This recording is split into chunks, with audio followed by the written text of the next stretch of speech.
এরপর আমাদের যে মূল কার্যক্রম সেটি আরম্ভ হবে।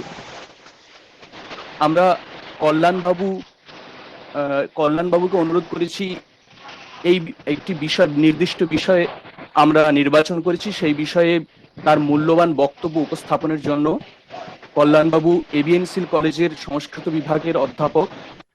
তার সমগ্র বিষয়েই জ্ঞান অপরিসীম, এবং সেই অপরিসীম জ্ঞানের পরিচয় আমরা তার বক্তব্যের মধ্যেই পেয়ে যাব। কল্যাণবাবুকে আমরা অনুরোধ জানাবো তার বক্তব্য উপস্থাপনের জন্য। श्रूयते वा? आम श्रूयते। अस्तु। ओम जयेको अवर्णो बहुधा शक्ति योगात् वर्णान् अनेकान् निहितार्थो दधाति विचैति चान्ते विश्वमादौ सदेवः सनो बुद्ध्या सुखया संयुनक्तु। ओम सदाशिवसमारम्भां शङ्कराचार्यमध्यमाम् अस्मदाचार्यपर्यन्तां वन्दे गुरुपरम्पराम्। नमः सर्वेभ्यः श्रद्धाभाजनेभ्यः। भारतस्य प्रतिष्ठे द्वे संस्कृतं संस्कृतिस्तथा इति। संस्कृतं संस्कृतिं चैव जो न जानाति पामरः स कथं भारतीय स्यात् स नरः वा वानरः इति च वचनं स्मारं स्मारं सुरभारती समुपासकाः वयं सर्वे अद्य अस्मिन् प्रभाते शुभे प्रभाते करोना महामारी प्रभावतः ज्ञानचर्चा धारायां निरवच्छिन्नत्व संपादनाय आंतर्जातिक कल्याणेन गूगल मीट इत्याख्येन ऐप माध्यमेन एकत्र समागता वयम्। तत्र पश्चिम मेदिनीपुर मंडले मंडलस्थ नारायणगढ़ इति जनपदे स्थिते पश्चिमबंग शासनाधीन सर्वकारीय महाविद्यालये सप्तदिवस साध्य संस्कृत भाषा संस्कृत संबंधी वक्तृतामालायां संस्कृत संबंधी या वक्तृतामाला आयोजिता। तत्र प्रथम वक्तृरूपेण मम चयनं जयि कृतं। तेभ्यः अनुज प्रतिमेभ्यः चट्टोपाध्याय उपाउह सुशोभन महाभागेभ्यः गोस्वामी उपाउह श्रीजीव महाभागेभ्यः तथा तथा तस्य महाविद्यालयस्य संस्कृत विभागस्य प्रधानाध्यापक पदम् अलंकुर्वन्तं श्री रामदास वैराग्य महाभागेभ्यः अलंकुर्वद्भ्यः श्री रामदास वैराग्य महाभागेभ्यः मत्पक्षतः धन्यवादादिकं प्रणतिपतिं च विनिवेदयामि। तथा अस्य चर्चासत्रस्य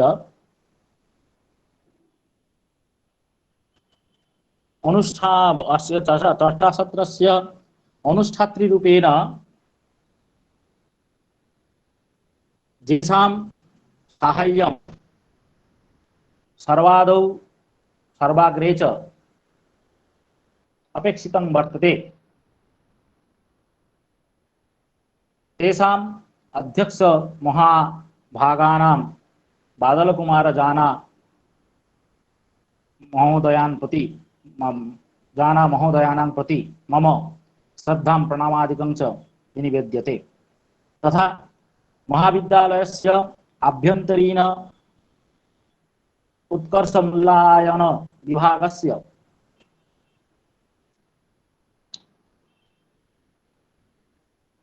समन्वय साधक कारिणम अनमित्र दास महाभागं प्रति मम प्रणामं श्रद्धादिकं च निवेदयामि। तथा तस्य महाविद्यालयस्य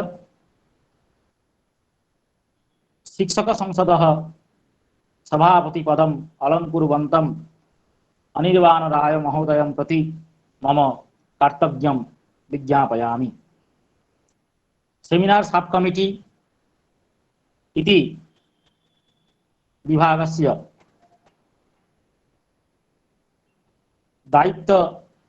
दायित्वे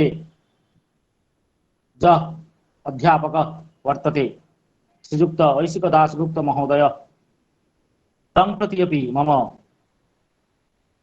कर्तव्यं श्रद्धादिकं निवेदयामि।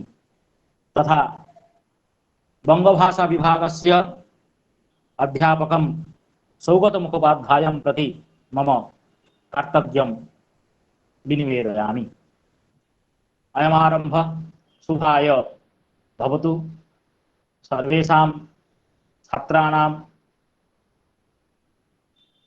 सर्वेषां विद्यार्थिनां सर्वेषां जिज्ञासुनां कृते मोदाय भवतु सुखदं भवतु इत्येव प्रार्थये। मम विषयरूपेण यः निर्धारितः स विषयस्तु बहु व्यापकः। तत्र आदौ वर्तते वैदिक साहित्यं, तत्परं रामायणं, तत्परं महाभारतं, तत्परं पुराणानि। वैदिक वेद रामायण महाभारत पुराणानां विषये वक्तव्य उपस्थापनाय 1 घंटा बिंदु इव प्रतिभाति। কল্যাণবাবু, আপনাকে হ্যাঁ, মাঝখানে বিরত করছি। আমাদের স্টুডেন্টের জন্য যদি আপনি একটু বাংলায় বলেন তাহলে খুব ভালো হয়। মানে সংস্কৃত আচ্ছা দিবস উদযাপন করছি, কিন্তু স্বাস্থ্য আচ্ছা চর্চার আচ্ছা মধ্যেই সেটা সীমাবদ্ধ থাকবে। এই আর আচ্ছা কি। আচ্ছা আপনি अहं যদি वदामि, अहं বাংলায় বলেন তাহলে बङ्गभाषया एव वदामि। আম আম বিশেষ ধন্যবাদ। করে এই বৈদিক সাহিত্য, রামায়ণ, মহাভারত, পুরাণ এই সমস্ত বিষয়ে 1 ঘন্টার মধ্যে বলা ওই বুড়ি ছুঁয়ে যাওয়ার মতো কিছু, সেইভাবেই বুড়ি ছুঁয়ে যাওয়ার মতো করেই বলছি, যাতে ছাত্রছাত্রীরা একটু উপকৃত হয়। যে কোনো দেশের প্রাচীন ইতিহাস তা জানতে গেলে আমাদের সেই দেশের প্রাচীন সাহিত্যকে জানা অপরিহার্য। আচ্ছা, আমি কি ভিডিওটা অফ করব? কেননা নেটওয়ার্কের সমস্যার জন্য যদি অসুবিধা হয়। যেটা আপনার সুবিধা কল্যাণবাবু। হ্যাঁ হ্যাঁ নিঃসন্দেহে। হ্যাঁ, যে কোনো দেশের প্রাচীন ইতিহাস জানতে গেলে আমাদের সেই দেশের প্রাচীন সাহিত্যকে জানতে হবে।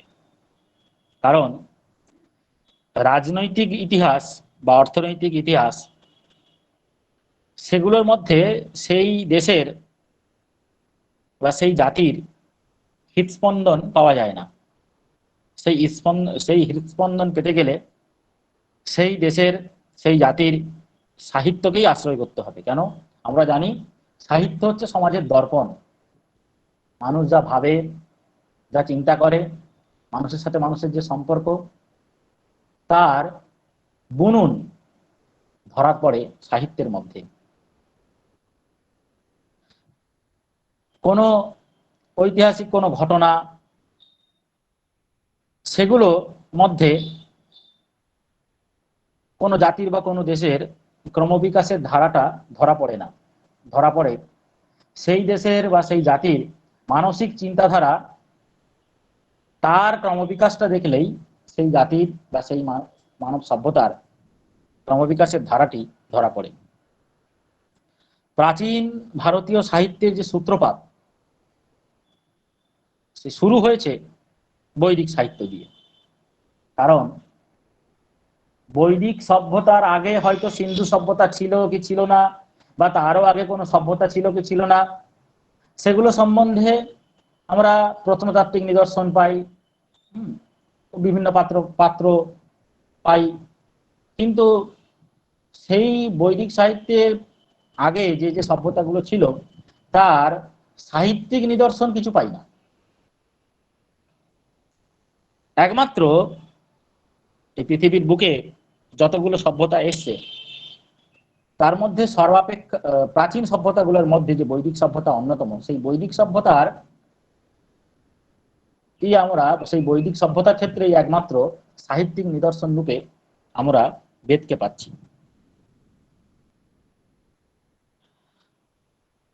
আমরা জানি যে সেই জন্যই ম্যাকডোনেল, তিনি জার্মান দার্শনিক ছিলেন, বেদ গবেষক ছিলেন, তিনি বলছেন এক জায়গায় যে Rigveda is the oldest Literary monument in the Indo European languages. Indo ইউরোপীয় ভাষাগোষ্ঠীর মধ্যে যত ভাষা আছে সেই সমস্ত প্রাচীন ভাষার মধ্যে যে বৈদিক সংস্কৃত ভাষা, সেই বৈদিক সংস্কৃত ভাষায় যে সাহিত্য কীর্তির নিদর্শন পাচ্ছি ঋগ্বেদ, সেই ঋগ্বেদটাই হচ্ছে প্রাচীনতম সাহিত্যিক নিদর্শন, লিটারারি স্যার মনুমেন্ট বলছে। একটা কথা বলবো স্যার? হ্যাঁ হ্যাঁ, বলুন বলুন বলুন। হ্যাঁ, বলছি গিলগামেশের কাব্য অনেক প্রাচীন না? যেমন সাহিত্যিক নিদর্শন পাই না বললেন, তা গিলগামেশের কাব্য তো পাওয়া যায়। হ্যাঁ, গিলগামেশের কাব্য প্রাচীন, কিন্তু বেদের হ্যাঁ, থেকে প্রাচীন নয়, না ঋগ্বেদের থেকে আমি প্রাচীন নয়। বলছি এই মহাকাব্যটি কিন্তু রামায়ণ মহাভারতের সঙ্গে তুলনীয়, অনেক হ্যাঁ প্রাচীন সভ্যতার একটা নিদর্শন, হ্যাঁ, তাই রামায়ণ না? মহাভারত, হ্যাঁ, হ্যাঁ প্রাচীন। রামায়ণ মহাভারতের থেকেও প্রাচীন হচ্ছে বৈদিক সাহিত্য, ঋগ্বেদ। হ্যাঁ সে তো বটে, সে তো হ্যাঁ হ্যাঁ, সেটা আমি আমি বলছি। এটাই বলার চেষ্টা করছি যে পৃথিবীতে মানে যত প্রকার ভাষা আছে, সর্বাপেক্ষা যে মানে যত সভ্যতা এসছে, প্রাচীনতম সভ্যতাগুলোর ক্ষেত্রে দেখলে আমরা বৈদিক হুম সভ্যতার আগে সিন্ধু সভ্যতা পাই, হরপ্পা মহেঞ্জোদারো সভ্যতা নিদর্শন পাই, কিন্তু সেগুলো প্রত্নতাত্ত্বিক নিদর্শন পাই। হুম কিন্তু হুম সেই সেই সেই সভ্যতার মানুষের আচার আচরণ, খাওয়া পড়া, জীবনযাত্রা, এগুলো কেমন ছিল, সিন্ধু সভ্যতার লিপির পাঠোদ্ধার করা গেছে, কিন্তু সেগুলো থেকে সেই সেই সমস্ত মানুষের সংস্কৃতি, হ্যাঁ, চিন্তাধারা, তাদের জ্ঞান বিজ্ঞান চর্চা, তাদের শিক্ষা দীক্ষা, সেগুলো কেমন ছিল সেগুলো কিন্তু আমরা ততটা ধারণা পাই না। কিন্তু একটা পূর্ণাঙ্গ ধারণা পাই, হ্যাঁ, যে যতগুলো প্রাচীন সভ্যতা এসে সেই পূর্ণাঙ্গ ধারণা পাওয়া যায় বৈদিক সভ্যতার বৈদিক সাহিত্যের মধ্যে। বৈদিক সাহিত্যের মধ্যে সেই আমরা পূর্ণাঙ্গ ধারণাটা পাই। সেই জন্যই জার্মান দার্শনিক ম্যাকডোনাল্ড বলছেন যে Rigveda is the oldest Literary monument in the Indo European languages. কিন্তু আমাদের তো সেই প্রাচীন যুগে পড়ে থাকলে হবে না, কেন আমরা সেই বৈদিক যুগ থেকে অনেক দূর এগিয়ে এসেছি। আমাদের জীবনযাত্রায় যেমন আমূল পরিবর্তন ঘটেছে এই বিগত 10-12 বছরের মধ্যে, এই অ্যান্ড্রয়েড ফোন, স্মার্টফোন হয়ে আমাদের জীবনযাত্রা যেমন আমূল পরিবর্তন ঘটেছে, তেমনি আমাদের যে চিন্তা চেতনা সংস্কৃতি সেখানেও আমূল পরিবর্তন এসছে। আধুনিক ভারত, যেটা বলা হচ্ছে মেক ইন ইন্ডিয়া বা গ্লোবাল ইন্ডিয়া, সেখানে বিজ্ঞান মনস্ক চেতনায় হয়তো প্রাচীন ভাবনা অনেক ক্ষেত্রে আমরা পরিত্যাগ করেছি, কিন্তু তবুও প্রাচীনের প্রতি একটা অহংকার, একটা গর্ব আমাদের মধ্যে থেকে কিন্তু যায়নি। আর সেটা না যাওয়াই উচিত, কেননা পুরনোর যে গর্ভ, পুরনোর গর্ভেই তো নতুনের সম্ভাবনা থাকে। সুতরাং পুরনোকে সম্পূর্ণ বর্জন করে নয়, তাকে গ্রহণ করে, তাকে আত্মসাৎ করেই নবীনের জয়যাত্রা হওয়া উচিত। এটাই মানে পণ্ডিতদের মতামত।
কল্যাণবাবু,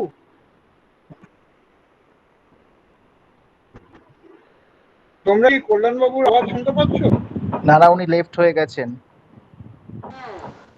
আচ্ছা, সৌগত বাবু, ঐশী বাবু রয়েছেন? হ্যাঁ, আছি। কল্যাণবাবু জয়েন করেছেন। হ্যাঁ সুশোভন ঠিক বাবু, আছে, আছি আমি। ওকে ওকে, কল্যাণবাবু শুরু করুন। খ্রিস্টপূর্ব 2500 থেকে 3000 বছর আগে যে সাহিত্যের ধারার, যে বৈদিক সাহিত্যের ধারার বিস্তৃতি ছিল, তার ব্যাপ্তি এবং তার যে গভীরতা, যে অসাধারণ যে গভীরতা ছিল, সেগুলোকে একটু জানার প্রয়োজন বলে মনে করি। শুধুমাত্র মানে সাহিত্যিক মূল্য নিয়ে নয়, সেই সাহিত্যের মধ্যে যে একটা দার্শনিক দিক ছিল, তার মধ্যে যে একটা মননশীলতা ছিল, সেইগুলো আমাদেরকে অনুধাবন করতে হবে। কেননা আমরা দেখি যে যারা নবজাগরণের পরবর্তীকালে বা নবজাগরণের সময়ে যে সমস্ত মনীষীরা এসছেন আমাদের ভারতবর্ষে, সেই রামমোহন রায় থেকে শুরু করে রবীন্দ্রনাথ প্রভৃতি, তারাও সেই সমস্ত প্রাচীন সাহিত্যকে, বা বিবেকানন্দ, আরো যারা যারা যত মহাপুরুষ এসছেন, তারাও সবাই তাদের উপলব্ধি, তাদের চিন্তা, তাদের চেতনা, তাদের মননে, তাদের ধ্যানে, তাদের তপস্যায় তারা কিন্তু বারে বারে বিভিন্ন আলোচনার সময়, বিভিন্ন বক্তৃতার সময় তারা কিন্তু উপনিষদ, হুম, সেই সেই সবের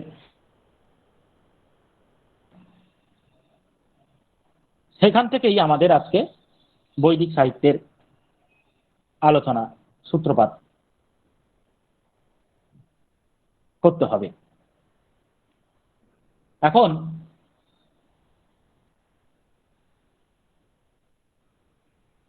বেদ কাকে বলবো? বৈদিক সাহিত্যেই আসি। বৈদিক সংস্কৃত ভাষাকে আমরা যদি একটা নদীরূপে কল্পনা করি, তাহলে সেই নদী কখনো বর্ষায় তার জলস্ফীতি হয়, কখনো গ্রীষ্মে তার জল শুকিয়ে যায়, কখনো নদী এপার ভাঙে, কখনো এপার গড়ে। সেই নদীকে কেন্দ্র করে কত শিল্প কারখানা, কত মানুষের জীবন জীবিকা, সভ্যতা নির্বাহ হয়। তাহলে সেই সংস্কৃত ভাষাকে যদি নদীরূপে কল্পনা করি, তাহলে সেই নদী চিরপ্রবহমান, সাহিত্য চিরপ্রবাহমান।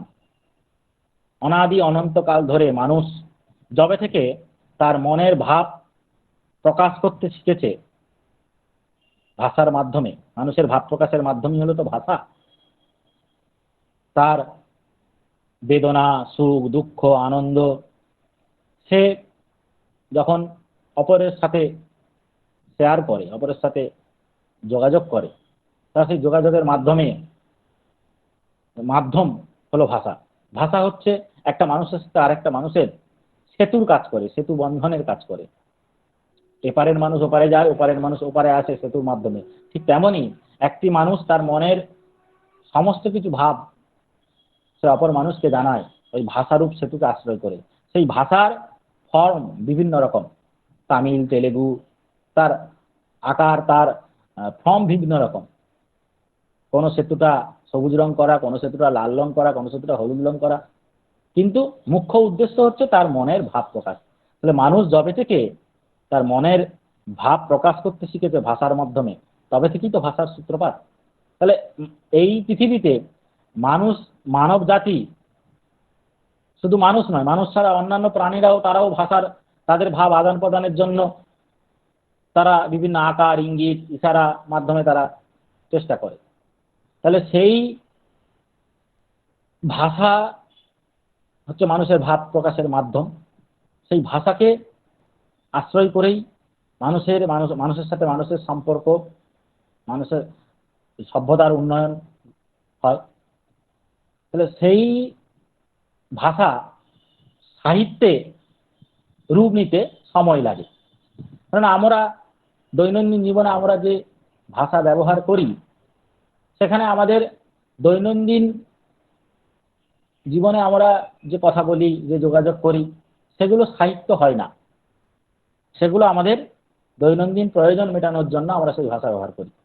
কিন্তু সেই ভাষা সাহিত্যে তখনই রূপান্তরিত হয় যদি তার মাধ্যমে শিক্ষা, চেতনা, বিজ্ঞান, ভাবনা এগুলো প্রতিফলিত হয়। আমরা বাসে, ট্রেনে, বাজারে, ঘাটে আমরা যে কথা বলি, যে ভাষা ব্যবহার করি, তার মাধ্যমে হয়তো শিক্ষা, চেতনা, জ্ঞান, বিজ্ঞান প্রতিফলিত হয়, কিন্তু তার অংশ কম, একেবারে কম। কিন্তু আমরা যখন কোনো চিন্তা করে, ভাবনা করে,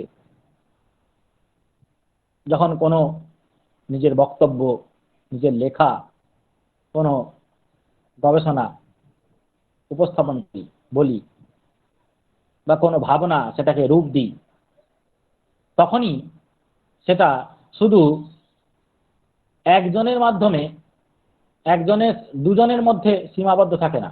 আমি বাজারে গেলাম, সেখানে একটা সবজিওয়ালাকে বললাম আমাকে এই সবজিটা দিন, তাহলে আমার সাথে তার যে কানেকশন হলো সেটা বিনিময়ের মাধ্যমে হলো, এবং সে সেটা বুঝলো, সে আমাকে সবজিটা দিল, আমি টাকাটা দিলাম। তাহলে তার মাধ্যমে যে ভাষাটা ব্যবহার করলাম সেটা আমার আর সবজিওয়ালার মধ্যেই থাকলো, সেটা ছড়ালো না।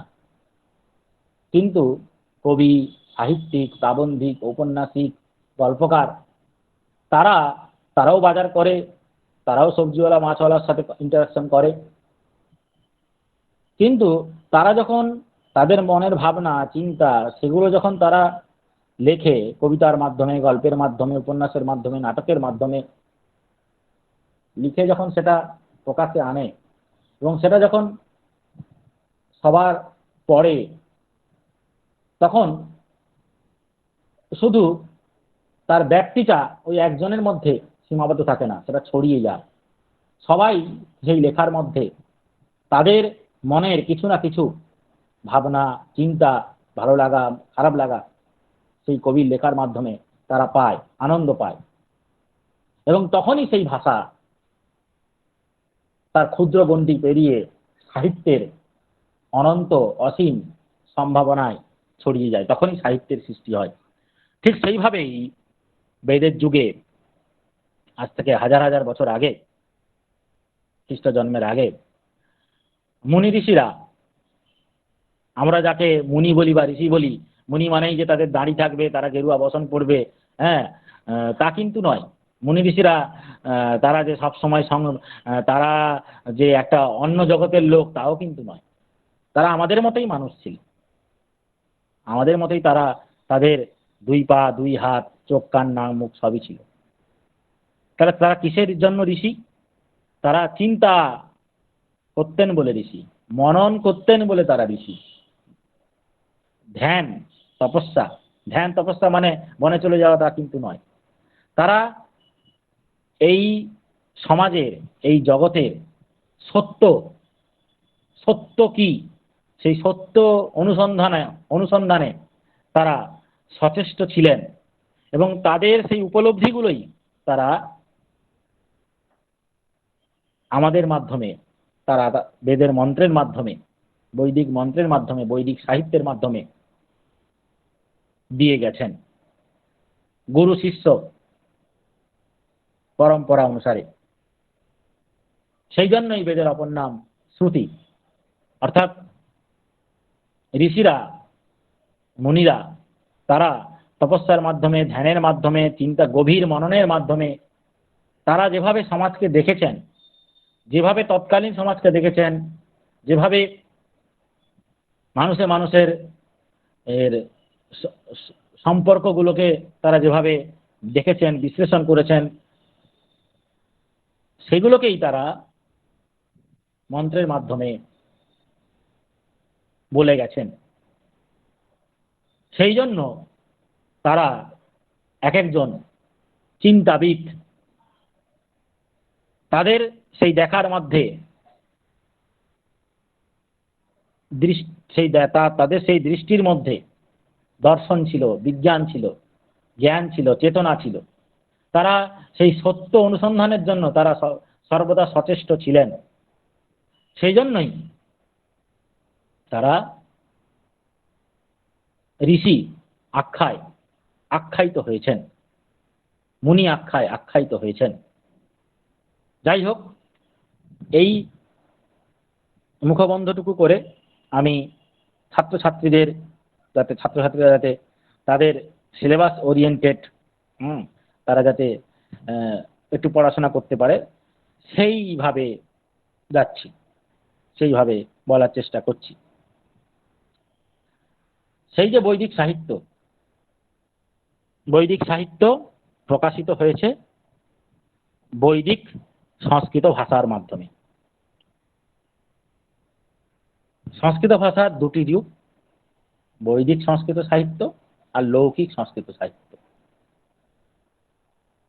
বৈদিক যে সংস্কৃত সাহিত্য সেটা তার যে ভাষা, তার যে ব্যাকরণ, তার যে বুনন, তার যে গঠন বিন্যাস, তার যে রীতি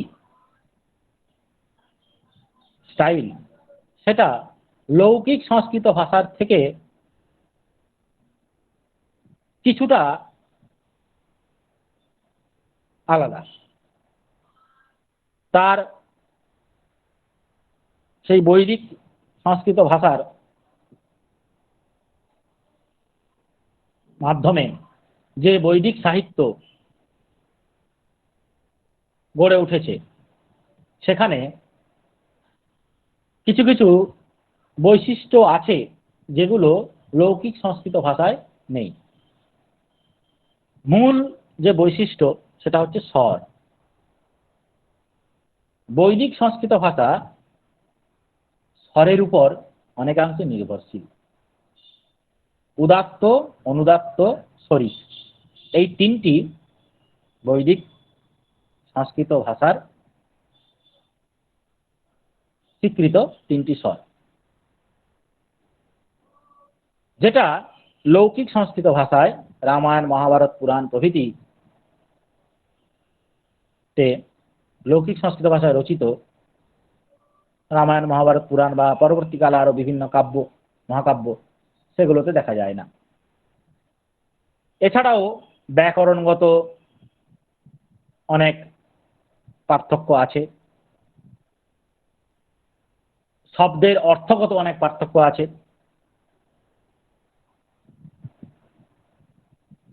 সেগুলো কি না, যেমন অর্থ, শব্দের অর্থ যুগ অনুসারে, সময় অনুসারে, কাল অনুসারে, পরিস্থিতি অনুসারে পরিবর্তন হয়ে যায়। ঠিক সেরকম বৈদিক সংস্কৃত সাহিত্যের একটা শব্দের একরকম অর্থ, লৌকিক সংস্কৃত সাহিত্যের সেই শব্দের আর একরকম অর্থ। যুগ বদলেছে, শব্দের অর্থ ও পরিবর্তিত হয়ে গেছে। এখন বৈদিক কথাটা এসছে বেদ থেকে, অর্থাৎ যা কিছু বেদ কেন্দ্রিক তাই হচ্ছে বৈদিক। এই বৈদিক সংস্কৃত সাহিত্যেও তার সূত্রপাত ঋগ্বেদ থেকে। আমরা জানি যে বেদ 4 প্রকার: ঋগ্বেদ, যজুর্বেদ, সামবেদ ও অথর্ববেদ। ছোটবেলায় আমরা পড়েছি 4ই বেদ, 5 পঞ্চবান, এরকম ছোটবেলায় পড়েছি। তাহলে 4 বেদ: ঋগ্বেদ, যজুর্বেদ, সামবেদ, অথর্ববেদ। কিন্তু এই যে বেদের যে 4টি বিভাগ তা কিন্তু আগে ছিল না। বেদ, সম্পূর্ণ বেদ আগে অখণ্ড ছিল। যেমন ধরা যেতে পারে যে রবীন্দ্রনাথ, তিনি যে বিভিন্ন কবিতা, গল্প, উপন্যাস এইভাবে লিখেছেন, সেগুলো পরবর্তীকালে সাহিত্যিকরা বা পণ্ডিতেরা রবীন্দ্রনাথের কর্মকে বোঝার জন্য খণ্ডে খণ্ডে, রবীন্দ্র রচনাবলীর খণ্ডে খণ্ডে প্রকাশ করেছেন। রবীন্দ্রনাথ হয়তো করেননি, পরবর্তীকালে বোঝা, যেগুলো গান সেগুলো আলাদা হয়েছে, যেগুলো উপন্যাস সেগুলো আলাদা খণ্ডে গেছে, যেগুলো কবিতা সেগুলো আলাদা খণ্ডে গেছে। এইভাবে ঠিক সেরকম বৈদিক সাহিত্য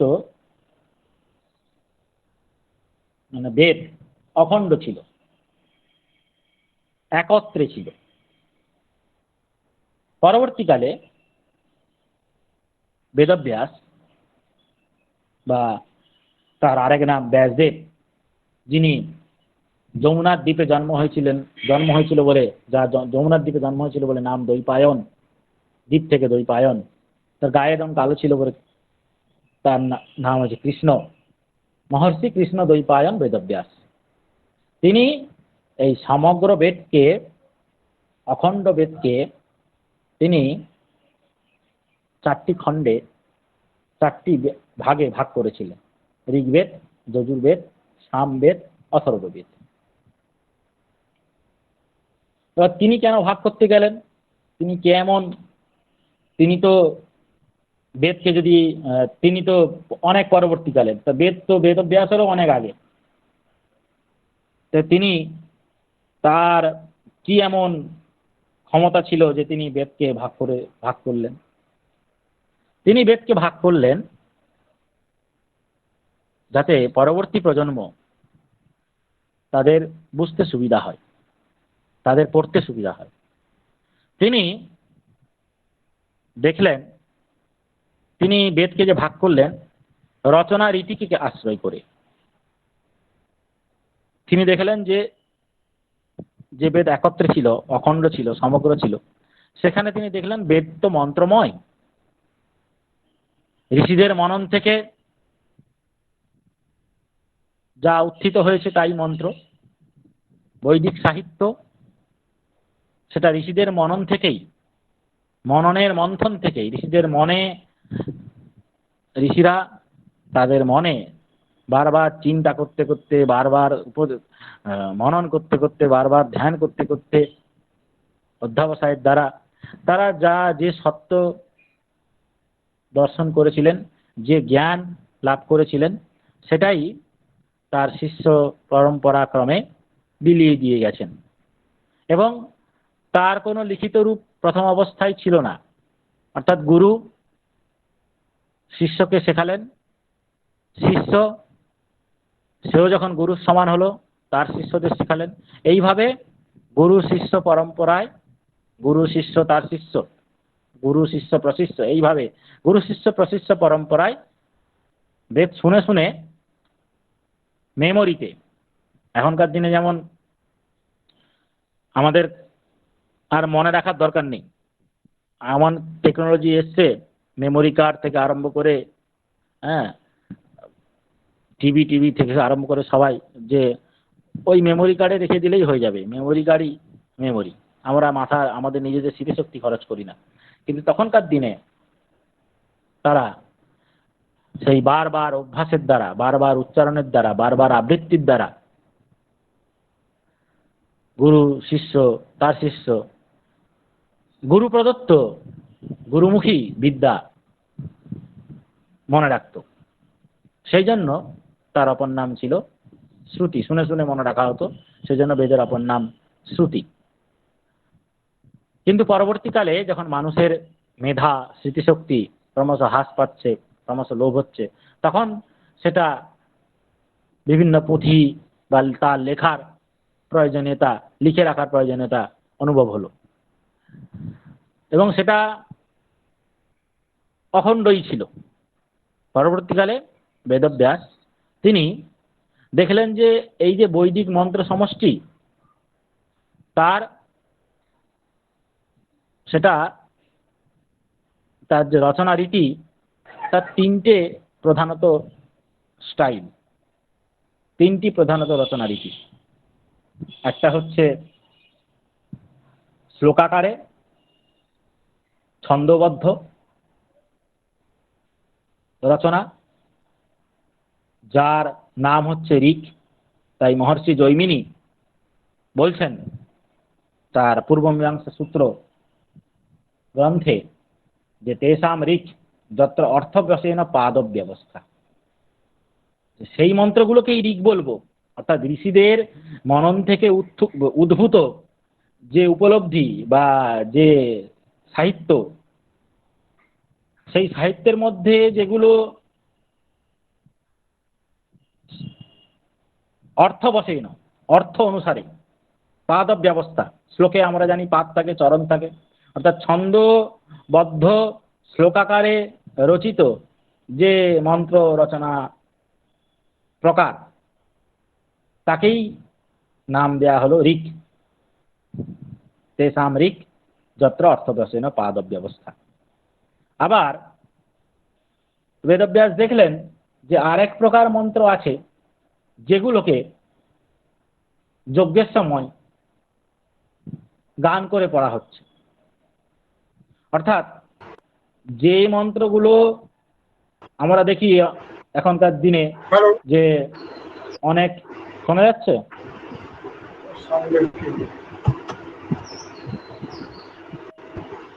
শোনা যাচ্ছে?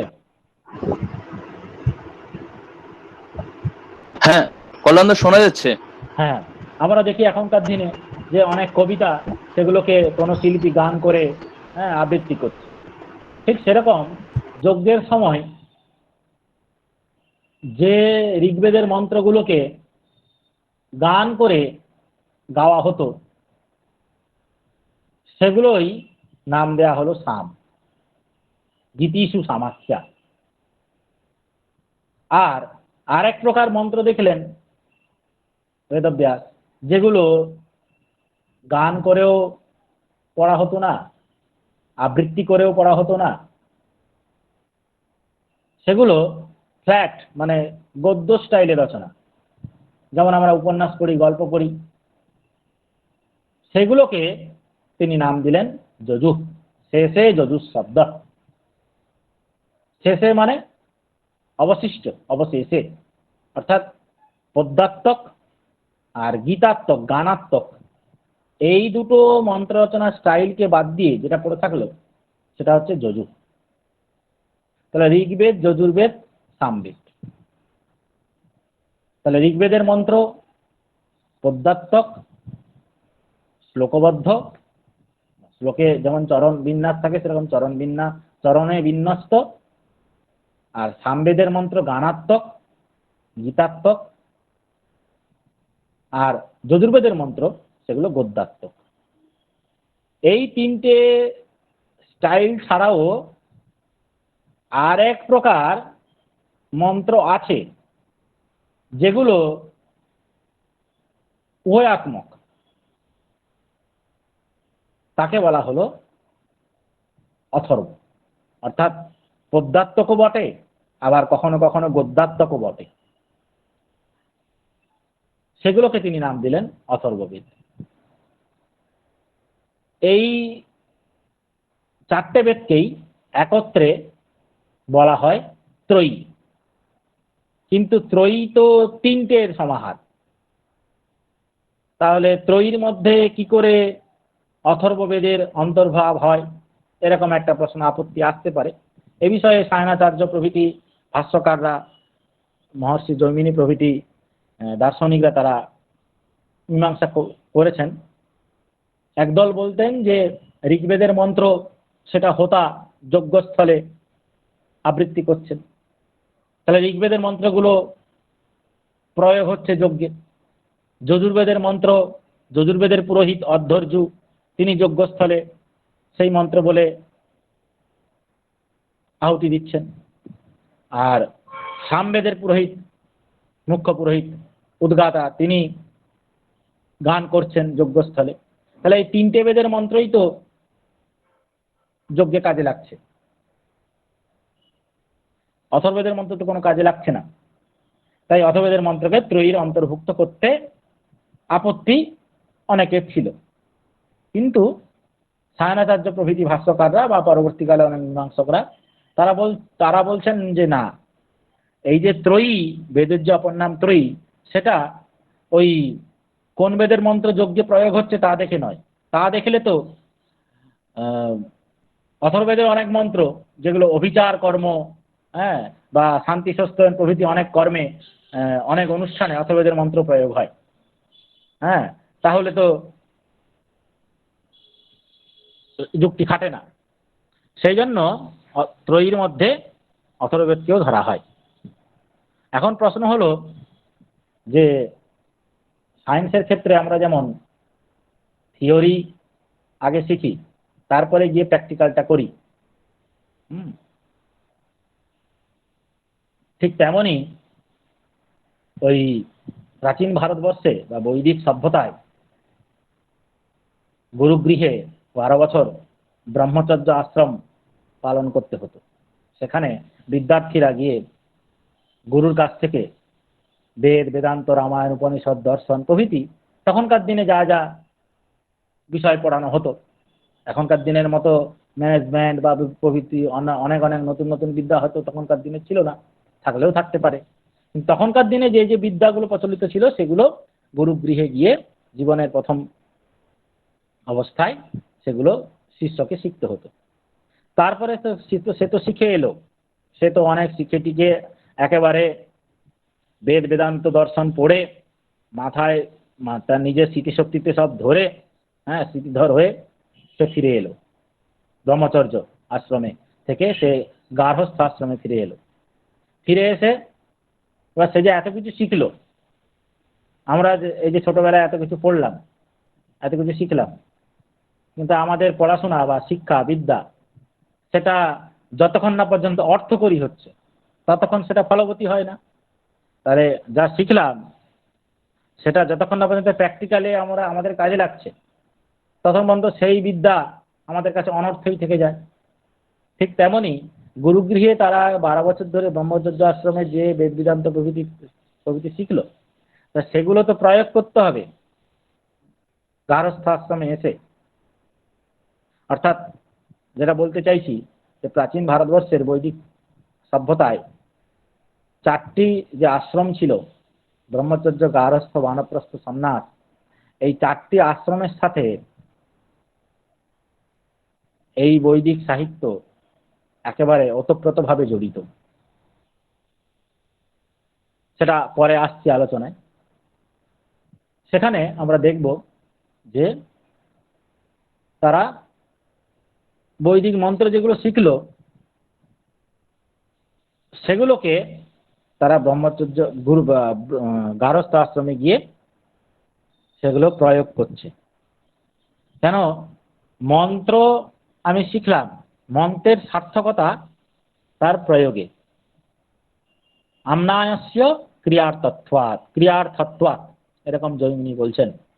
আমনায় মানে বেদ, অর্থাৎ যা পরিপাটিপূর্বক বিশেষ বিধি সহকারে যথাবিহিত উপায়ে যথাবিহিত নিয়মে তিথি নক্ষত্র বার অনুসারে যেখানে গুরু যে বিদ্যা শেখাতেন, তাই হচ্ছে আমনায়। বেদের অপর নাম আমনায়। সেই আমনায় সার্থকতা কোথায়? তার বিনিয়োগে, প্রয়োগে। তাহলে মন্ত্র যতক্ষণ না পর্যন্ত বিনিয়োগ হচ্ছে, প্রয়োগ হচ্ছে, ততক্ষণ পর্যন্ত মন্ত্র ওই শেখাই থাকে। সেটা স্বয়ং সেটা পুরোটা শেখা হয় না যতক্ষণ না পর্যন্ত তার রূপায়ণ হচ্ছে। তাহলে ব্রহ্মচর্য আশ্রমে বেদ, বেদান্ত প্রভৃতি শিখলো, এবার শিখে তারপরে গার্হস্থ আশ্রমে গিয়ে ওই কোন মন্ত্র, কোন যজ্ঞে কোন মন্ত্র লাগবে, কোন কর্মে কোন অনুষ্ঠানে কোন মন্ত্র, কোন সূক্ত পাঠ করতে হবে, সেইগুলো প্রয়োগ গুরুগৃহে শিষ্যরা শিখেছে, কিন্তু সেটা নিজের জীবনে রূপায়ণ করতে হবে গার্হস্থ আশ্রমে এসে। সেই জন্য কি হয়েছে? সেই জন্যই ওই মন্ত্রগুলো কোথায় প্রয়োগ হবে, কোথায় কাজে লাগবে, কোন যজ্ঞে কোন অনুষ্ঠানে, না হলে সাধ্যের মন্ত্র জায়গায় বিয়ের মন্ত্র, আর বিয়ের মন্ত্রের জায়গায় সাধ্যের মন্ত্র হলে সে মন্ত্র কিন্তু তার ফল দেবে না, তার প্রয়োজন সাধিত করবে না। সেই জন্য মন্ত্রের বিনিয়োগও জানা দরকার। সেই কারণেই যখন শিষ্যরা গুরুর কাছে বৈদিক মন্ত্রসমূহ শিখত, সেই শেখার সময় তারা সেই মন্ত্রের স্বর, ছন্দ, মাত্রা, বিনিয়োগ এইগুলো পুঙ্খানুপুঙ্খভাবে শিখত, মনে রাখত। সেই জন্য বলা হচ্ছে স্বর বর্ণ অক্ষরং মাত্রা বিনিয়োগ অর্থ এবচ মন্ত্রং জিজ্ঞাসমানেন বেদিতব্যং পদে পদে। এইভাবে তারা গুরুগৃহে বেদ প্রভৃতি পড়ত। এখন এই যে বেদ, এই বেদ শব্দটির অর্থ কি জানতে হবে।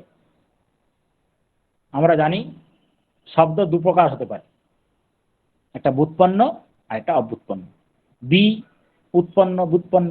বি মানে বিশেষভাবে, অর্থাৎ বিশেষ রূপে যে শব্দগুলো তৈরি হয় সে হচ্ছে ব্যুৎপন্ন। আর কিছু কিছু শব্দ আছে যেগুলো কোনোভাবেই ভাঙা যায় না, তাকে বলা হচ্ছে অব্যুৎপন্ন। কোনোভাবেই তার ধাতু প্রকৃতি প্রত্যয়গত বিশ্লেষণ করা যায় না। এখন এই বেদ শব্দটি এটা ব্যুৎপন্ন, বিশেষ রূপে উৎপন্ন। বিদ ধাতু, বিদ ধাতু অনেক প্রকার অর্থ আছে, চারটি অর্থ প্রধানত, চারটে গণে বিদ ধাতু হয়। ব্যক্তি বেদ বিদ জ্ঞানে, বিনতে বিদ বিচারণে, বিদ্যতে বিদ সত্তায়াম, লাভে বিন্দতি বিন্দতে।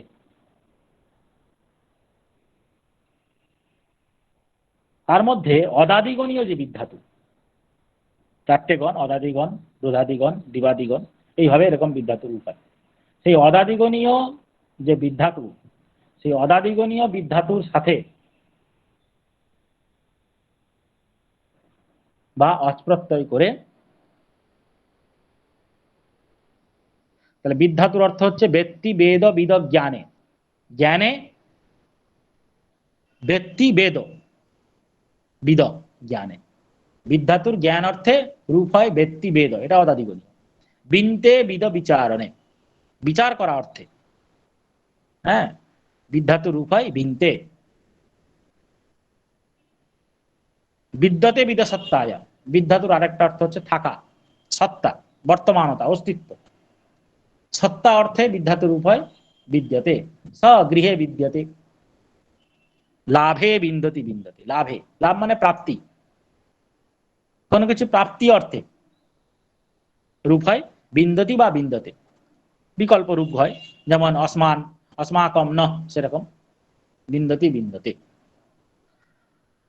তাহলে এইভাবে বিদ্ধাতু চারটে গণে হয়, কিন্তু এই বিদ্ধাতুর সাথে ঘয় প্রত্যয় বা অচ প্রত্যয় করে যে বেদ শব্দের নিষ্পত্তি হয়, তাহলে সেই বেদ শব্দের অর্থ চারটে অর্থ: জ্ঞান, লাভ, বিচার, থাকা। এখন এই বিদ্ধাতুর সাথে ঘয় প্রত্যয় বা অচ প্রত্যয় করে যে বেদ শব্দের নিষ্পত্তি হলো, সেই বেদ শব্দেরও কিন্তু চারটি অর্থ এখানে উপযুক্ত হয়, চারটি অর্থই হয়। একটা জ্ঞান, একটা লাভ, একটা প্রাপ্তি, একটা লাভ বা প্রাপ্তি, আর একটা থাকা, সত্তা, আর একটা বিচার। এখন আমরা দেখব যে বেদ তো আছে, তাহলে বেদ তো অনাদি অনন্তকাল ধরে আছে, আমরাও পড়ছি, সিলেবাসে আছে, এর আগে আগে যারা তারাও পড়ে গেছে।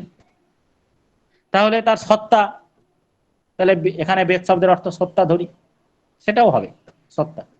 বিচার, বিচারও আছে বেদের মধ্যে, ভালো মন্দ বৈদিক সাহিত্যের মধ্যে আছে। বেদ পড়লেও আমাদের মধ্যে বিচার বুদ্ধি জন্মায়, সেটাও অর্থ হতে পারে বেদ। আর আমরা বেদ পড়লে আমরা অনেক কিছু জানি, লাভ হয়, প্রাপ্তি হয়, জ্ঞান লাভ হয়। আরেকটা অর্থ হচ্ছে জানা। তাহলে কোন অর্থটা এখানে, কোন অর্থে বেদ শব্দটি এখানে রূঢ়, সেটা আগে দেখতে হবে। তা চারটে অর্থ বিদ্ধাতুর সাথে ঘয় প্রত্যয় করে বা আচ প্রত্যয় করে বেদ শব্দের নিষ্পত্তি হলো। এখন চারটি অর্থই বেদ শব্দের। তাহলে পঙ্কজ যেমন বললে যা কিছু পাকে জন্মায় তাই পঙ্কজ, ঠিক তেমনি এখানেও তো কিন্তু পঙ্কজ বলতে পঙ্কজ শব্দটা পদ্ম বিশেষ ফুল অর্থে রূঢ়। ঠিক সেরকম বেদ শব্দে চারটি অর্থ থাকলেও এখানে বেদ শব্দটি জ্ঞান অর্থে রূঢ়। কল্যাণবাবু, এবং হ্যাঁ, আপনাকে আবার একবার ডিস্টার্ব করছি। হুম, যদিও বেদ বা বৈদিক সাহিত্য গভীর গহন অরণ্যের মতো, সেখানে হুম, প্রবেশ করলে দিন রাতের সময় জ্ঞান যেমন হারিয়ে ফেলি, সহজে হুম, সেখান থেকে বেরিয়ে আসাও খুব মুশকিল। তো এরপরে আমি কল্যাণবাবুর এই আমি আমি একটুখানি করেই আমি অন্য জায়গায় যাব।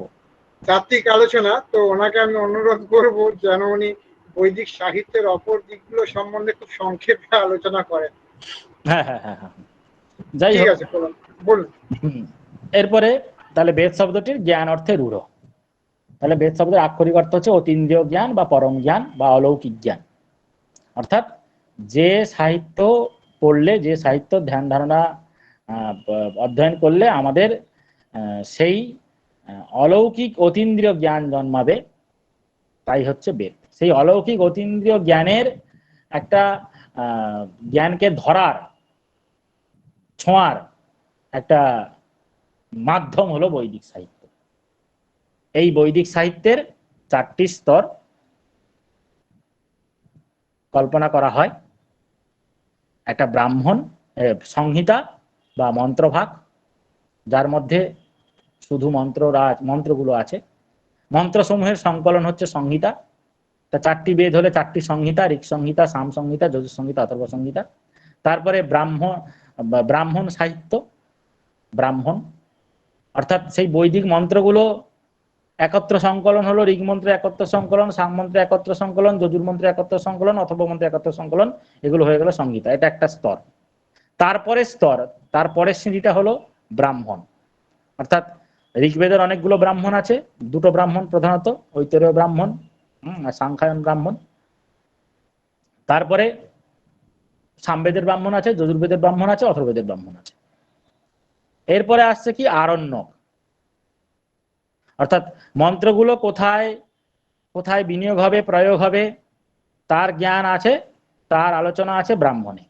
সেই ব্রাহ্মণগুলোকে কেন্দ্র করে পরবর্তীকালে বেদাঙ্গ সাহিত্যের কল্পসূত্রের উৎপত্তি হয়েছে।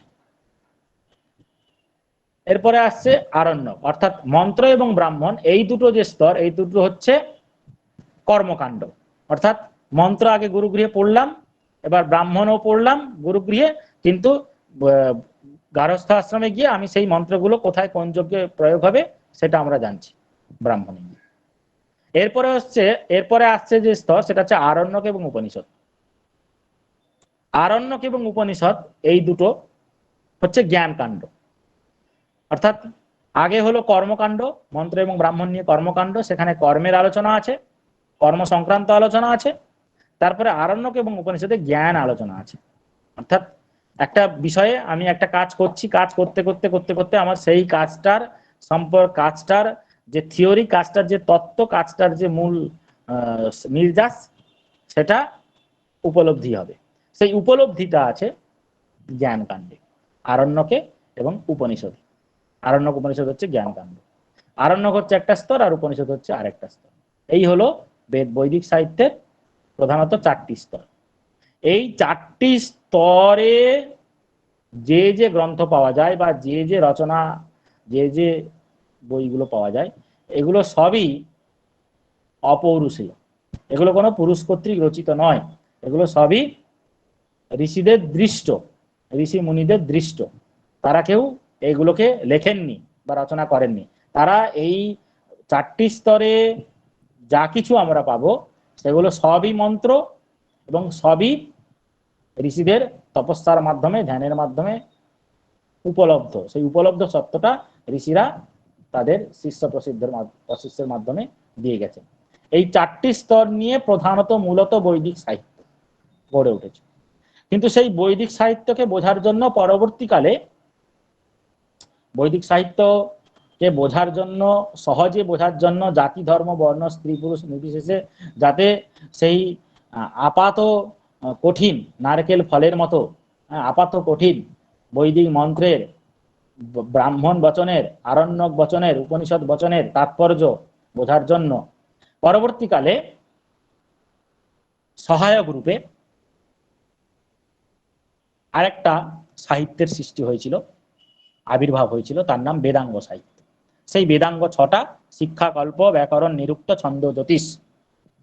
ছন্দঃ পাদৌ তু বেদস্য হস্তৌ কল্পঠপত্যতে শিক্ষা ঘ্রাণং তু বেদস্য মুখং ব্যাকরণং শ্রিতম জ্যোতিষাময়নং চক্ষুঃ যুক্তং সূত্রমুচ্যতে তস্মাৎ সঙ্গম অধীত্যৈব ব্রহ্মলোকে মহীয়তে। এইভাবে পাণিনি শিক্ষায় বলা আছে। তাহলে সেই ছটা যে বেদাঙ্গ সাহিত্য, সেই ছটা বেদাঙ্গ সাহিত্য বৈদিক সাহিত্যের মধ্যে। তাহলে বৈদিক সাহিত্য বলতে এই বেদাঙ্গ সাহিত্য কিন্তু পৌরুষেয়, এটা কিন্তু কোনো অপৌরুষেয় নয়। হ্যাঁ, এটা কিন্তু পৌরুষেয়, অর্থাৎ এগুলো বিভিন্ন মুনি ঋষি তারা তাদের পরম্পরা প্রাপ্ত জ্ঞানকে বোঝানোর সুবিধার জন্য তারা এই ছটি বেদাঙ্গ সাহিত্যের আবির্ভাব পরবর্তীকালে হয়েছিল। তাহলে বৈদিক সাহিত্য হচ্ছে টোটাল মন্ত্র, ব্রাহ্মণ, আরণ্যক, উপনিষদ, এই চারটি স্তরে যা যা আমরা পাচ্ছি, এবং তার সাথে সেই বৈদিক মন্ত্র, ব্রাহ্মণ, আরণ্যক, উপনিষদের তাৎপর্য বোঝার জন্য যে ছটি বেদাঙ্গ সাহিত্যের আবির্ভাব হয়েছিল, সেই ছটি বেদাঙ্গ সাহিত্য যা পৌরুষেয়, আর বৈদিক সাহিত্যের যে চারটি স্তর যেটা অপৌরুষেয়, এই টোটাল হচ্ছে বৈদিক সাহিত্য। এবার বেদের মধ্যে যে ধর্ম, জ্ঞান, বিজ্ঞান, তত্ত্ব যেগুলো আছে সেগুলো আরো সহজ করে, আরো সহজে একেবারে আপামর জনসাধারণ, আপামর ব্যক্তি যাতে বুঝতে পারে, তার জন্য সেই একটা বেরিয়ার যে ছিল, সেই বেরিয়ারটা ভেঙে জনসাধারণের যাতে কাছে বিস্তৃত হয়, তার জন্য পাণিনির হাত ধরে লৌকিক সংস্কৃত ভাষার, বৈদিক সংস্কৃত ভাষার একটা আবরণ, একটা বেরিয়ার, সেটা ভেঙে লৌকিক সংস্কৃত ভাষার সূত্রপাত হলো। এবং সেই লৌকিক সংস্কৃত ভাষায় অবলম্বন করে কিনা রামায়ণ, মহাভারত, পুরাণ এগুলো সৃষ্টি হলো। এই রামায়ণ, মহাভারত, পুরাণ এগুলো কিন্তু বৈদিক ধর্ম অনুসারী, অর্থাৎ বেদের মধ্যে যে তত্ত্ব, যে দর্শন, যে ধর্ম, যে দার্শনিক চিন্তা ভাবনা লুক্কায়িত হয়ে আছে, নিহিত হয়ে আছে, গুপ্ত হয়ে আছে, সেগুলো আরো পরিষ্কার করার জন্য, আরো ইলাবোরেট করার জন্য, আরো প্রাঞ্জল, আরো সাবলীল, আরো অনাড়ম্বর করার জন্য, যাতে সহজে মানুষ বুঝতে পারে, তার জন্য পরবর্তীকালে লৌকিক সংস্কৃত ভাষাকে অবলম্বন করে রামায়ণ রচনা হলো। রামায়ণ হচ্ছে এই পৃথিবীর আদি কাব্য, লৌকিক সংস্কৃত ভাষায় আদি কাব্য। আদি কবি হচ্ছেন বাল্মীকি। এই রামায়ণ 7টা কাণ্ডে রচিত। তারপরে রামায়ণের পরে যে মহাকাব্যটি রচনা হলো সেটা হচ্ছে মহাভারত। মহর্ষি কৃষ্ণ দ্বৈপায়ন বেদব্যাস, যিনি বেদকে বিভাগ করেছিলেন, তিনি এই মহাভারত রচনা করলেন। এবং তিনি আবার 18টি পুরাণ এবং 18টি উপপুরাণ তিনি রচনা করলেন। সেই পুরাণ, 18টি পুরাণ মনে রাখার একটা সূত্র আছে, মদ্বয়ম ভদ্বয়ম চৈব বত্রয়ম ব চতুষ্টয়ম অনাপ লিঙ্গ কুস্কানি পুরাণানি প্রচক্ষতে। এইভাবে মদ্বয়ম ভদ্বয়ম চৈব, মৎস্য পুরাণ, মদ্বয়ম দুটি ম দিয়ে, দুটো মকার দিয়ে দুটো পুরাণ, অর্থাৎ মদ্বয়ম মৎস্য পুরাণ, আর মনে আসছে না, যাই হোক, মদ্বয়ম ভদ্বয়ম চৈব বত্তয়ম বা চতুষ্টয়ম অনাপ লিঙ্গ পুষ্কানি পুরাণানি প্রশংসতে। এখন যেটা বলার সেটা হচ্ছে এই যে রামায়ণ, মহাভারত আর পুরাণ, এই রামায়ণ, মহাভারত, পুরাণ এই দুটো কিন্তু সেই বৈদিক ধর্মকে অনুসরণকারী। সেই জন্য এগুলোকে অনেক সময় স্মৃতিও বলা হয়ে থাকে, অর্থাৎ বেদার্থ স্মরণাৎ স্মৃতি, বেদের অর্থকে যারা স্মরণ করছে তাই হচ্ছে স্মৃতি।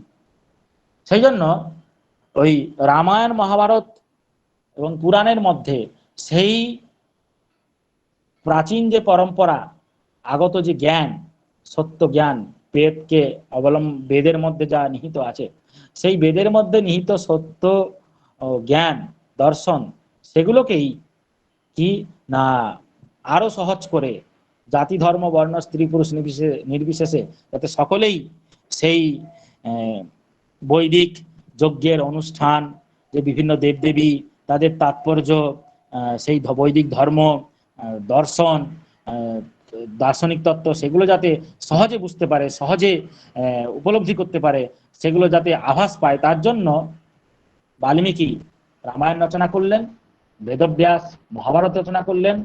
মহাভারতের একটা অংশ হচ্ছে গীতা, যেটা স্মৃতিপ্রস্থান রূপে পরিচিত, হ্যাঁ, এবং পুরাণগুলি রচনা করলেন। এখন এই রামায়ণ এবং মহাভারত, রামায়ণ শব্দটির অর্থ আমরা জানি রামস্য অয়নম, রামের প্রাপ্তি বা গতি, অয়ন মানে গতি, রামস্য অয়নম রামায়ণম, অয়ন মানে গতি বা প্রাপ্তি। অর্থাৎ একটা মানুষ সে কি করে, একজন ক্ষত্রিয় রাজা, সে কি করে সবার ভগবান হয়ে উঠতে পারে, সে কি করে সব পৃথিবীর সবার মানুষের উচ্চ আদর্শ হতে পারে, কি উপায়ে সে একটি মানুষ, তার মধ্যে, মানুষের মধ্যে যে দেবত্বের শক্তি আগে থেকেই বিদ্যমান, সেই দেবত্বের শক্তি সে কিভাবে বিকশিত হয়ে সে যে নিজে দেব হয়ে উঠতে পারে, তার কাহিনী হচ্ছে রামায়ণ। অর্থাৎ এখানে রামচন্দ্র একটি চরিত্র, রূপক, অর্থাৎ রামচন্দ্র একটি রূপক চরিত্রের মাধ্যমে বাল্মীকি দেখানোর চেষ্টা করেছেন যে একজন রক্ত মাংসে গড়া মানুষ, সেই যে বৈদিক ধর্ম, যার মূল লক্ষ্য হচ্ছে মোক্ষ, মুক্তি, আত্মজ্ঞান লাভ, সেই আত্মজ্ঞান লাভ, মুক্তি বা ব্রহ্ম জ্ঞান লাভ, আত্মদর্শন, সেই আত্মদর্শন, আত্মজ্ঞান লাভ বা মুক্তি, ব্রহ্মবিদ ব্রহ্মৈব ভবতি, সেই ব্রহ্মজ্ঞানী হওয়া, সেটি একটি মানুষ কিভাবে হয়ে উঠতে পারে, একটি মানুষ কিভাবে পেতে পারে, তার জার্নিটা, সেটাই দেখানোর চেষ্টা করেছেন বাল্মীকি রামচন্দ্রের চরিত্রের মাধ্যমে, রামায়ণ এই মহাকাব্যের মাধ্যমে। অর্থাৎ রাম যে ভগবান হয়েছেন, রাম যে সবার কাছে পূজনীয় হয়েছেন, রাম যে নিজের মধ্যেই সেই রমন্তে যোগিনা অস্মিন ইতি রাম, এরকম বলা হয়, যাতে যোগীরা যে আনন্দ পান, যাকে চিন্তা করে, যাকে ধ্যান করে যোগীরা আনন্দ পান। যোগীরা কাকে চিন্তা করে আনন্দ পান? যোগীরা কাকে চিন্তা করে আনন্দ সুখ লাভ করেন? অর্থাৎ যোগীর চিন্তাই তো সেই আত্মজ্ঞান লাভ, মোক্ষ লাভ, মুক্তি। সেই মুক্তির দ্বারাই তো যোগী তার যে নিজের স্বরূপ, সোহম তত্ত্বমসি অহম ব্রহ্মাস্মি প্রজ্ঞানং ব্রহ্ম, সেই জ্ঞানস্বরূপ আত্মাতে, জ্ঞানস্বরূপ আত্মোপলব্ধি, মুক্তি কিভাবে পেতে পারে মানুষ, কিভাবে সে ব্রহ্মজ্ঞানী হতে পারে? নিজে যে ব্রহ্ম, সে যে ভুলেছিল, সে নিজে ব্রহ্মস্বরূপ, সচ্চিদানন্দময় স্বরূপ, হ্যাঁ, সে জীব যে ভুলে থাকে, এখানে রামচন্দ্রের চরিত্রের মাধ্যমেই দেখানোর চেষ্টা করেছেন বাল্মীকি রামায়ণকার, যে একজন মানুষ সে নিজ গুণেই, নিজের চেষ্টাতেই, নিজের জার্নিতেই সে সেই পরব্রহ্ম প্রাপ্তি, আত্মজ্ঞান লাভ তার ঘটেছে। সেটাই রামায়ণের মহাকাব্যের মূল বিষয়। সেই রামায়ণে আমরা জানি 7টি কাণ্ড আছে, বালকাণ্ড থেকে শুরু করে একেবারে উত্তরকাণ্ড অবধি। তার বর্ণনীয় বিষয়বস্তু তোমরা প্রত্যেকটা কাণ্ডের বর্ণনীয় বিষয়বস্তু ইয়েতে পেয়ে যাবে, কি বলে, বইতে তোমরা আছে, তোমাদের সাহিত্যের ইতিহাসের বইতে তোমরা অবশ্যই পাবে, সেখানে আছে।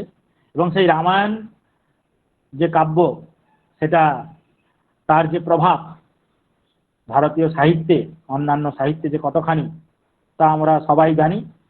অনার্সে তোমাদের পাঠ্য থাকে। বাল্মীকি রামায়ণকে অবলম্বন করে ভাস, কালিদাস প্রভৃতি নাট্যকাররা, এমনকি রবীন্দ্রনাথ থেকে আরম্ভ করে এখনকার দিনেও সেই রামায়ণ নিয়ে চর্চা হচ্ছে।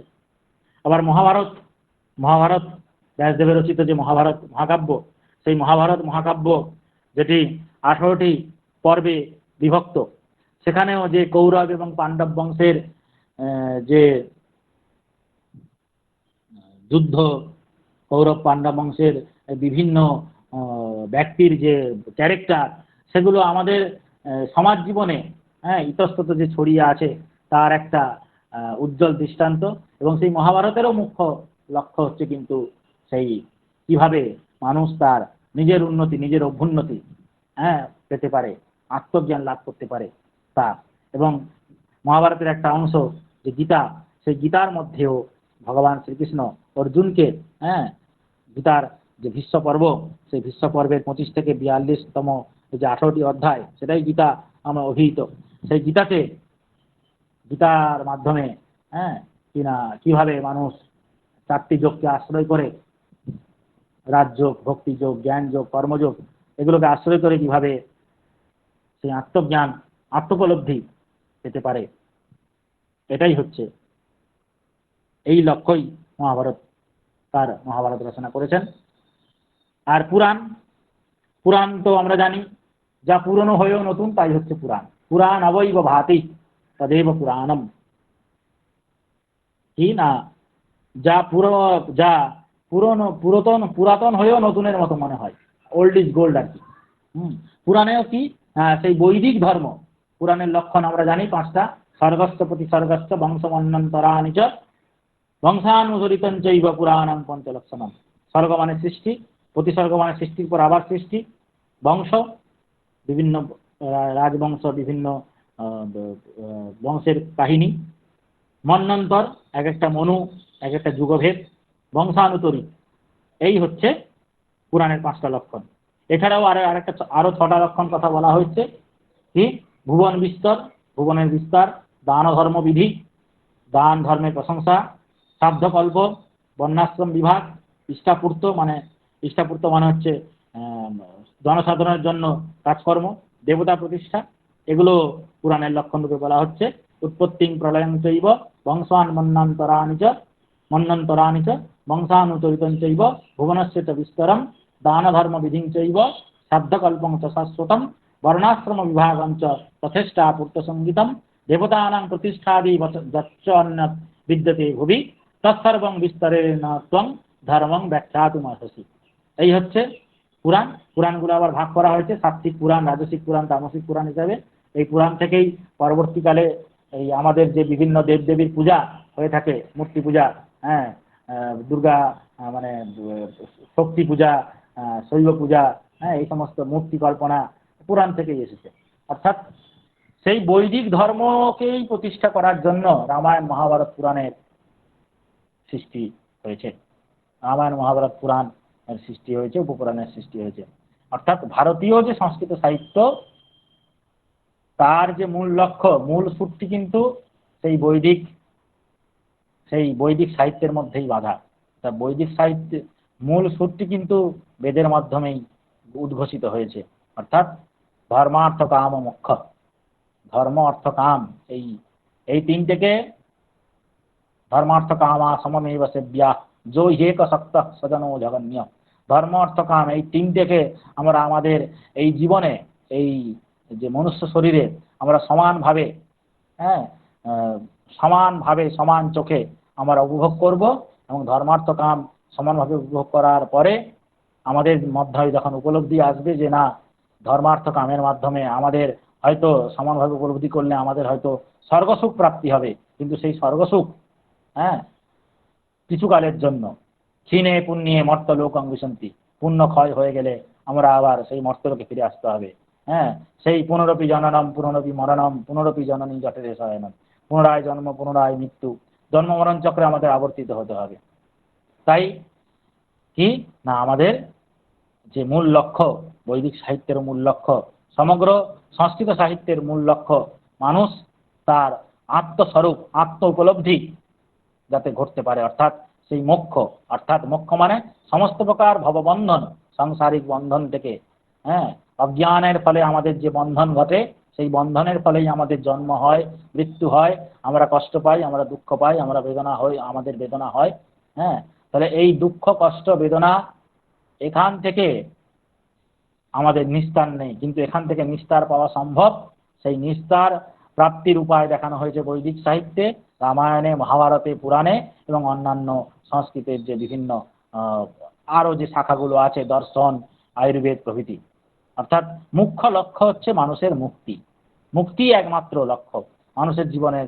ঠাকুর শ্রীরামকৃষ্ণ বলছেন যে ভগবত দর্শন বা ঈশ্বর প্রাপ্তি বা মুখ্য লাভ হচ্ছে মানুষের পরম লক্ষ্য।